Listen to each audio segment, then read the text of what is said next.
From silent panic alert systems to armed officers on every single campus, Texas schools are facing some new requirements this year to increase safety. And this year, Texas has a school security chief to make sure schools are complying. His name is John P. Scott, and he tells the I-Team's Brian New that he's working quickly to personalize school security. When it comes to security, there's never a finish line. Security is always improving. You can always get better. Before being appointed the state's first ever chief of school safety and security, John P. Scott had never worked in education, but he does know security. Scott spent more than 2 decades as a U.S. Secret Service agent, working security detail for Vice President Dick Cheney and then Vice President Joe Biden. I tell everybody that I spent my entire adult life protecting the most powerful people in the world. But now I'm able to take those skills and transition that, and now I get to protect the most important people in the world, which are kids and our future. In his new role, Scott is in charge of ensuring the more than 8,000 schools in Texas are in compliance with safety requirements.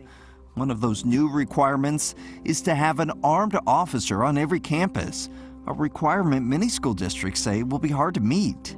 Even with its own police force, Dallas ISD says it would need to hire an additional 167 officers to ensure there's one at every school. Truly the biggest issue is the availability of workforce.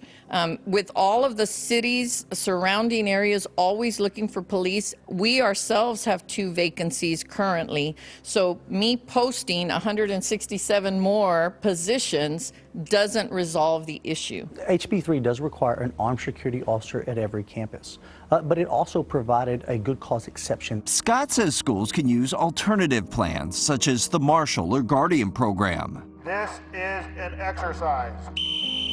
These programs train hand-picked teachers and staff members to be the first line of defense in lieu of a police officer. Do you have any reservations about having a teacher or staff member armed at school?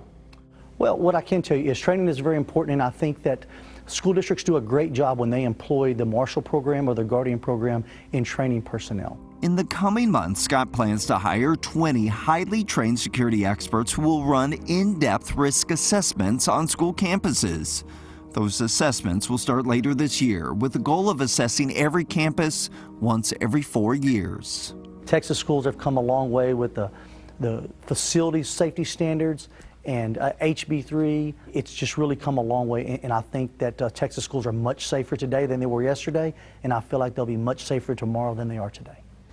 In our sit-down interview with Chief Scott, we also asked him about active shooter plans. A 2020 audit found more than 60% of Texas school districts did not have one. Tonight at 10, we'll tell you what Scott is doing to ensure that's no longer the case. With the I-Team, Brian New, CBS News, Texas. Brian, we thank you. And don't ever forget, CBS News Texas I-Team works for you. If you have a story tip or a question for them, you can reach them by phone or email. The phone number, 817-586-7211, or email is iteam@ktvt.com.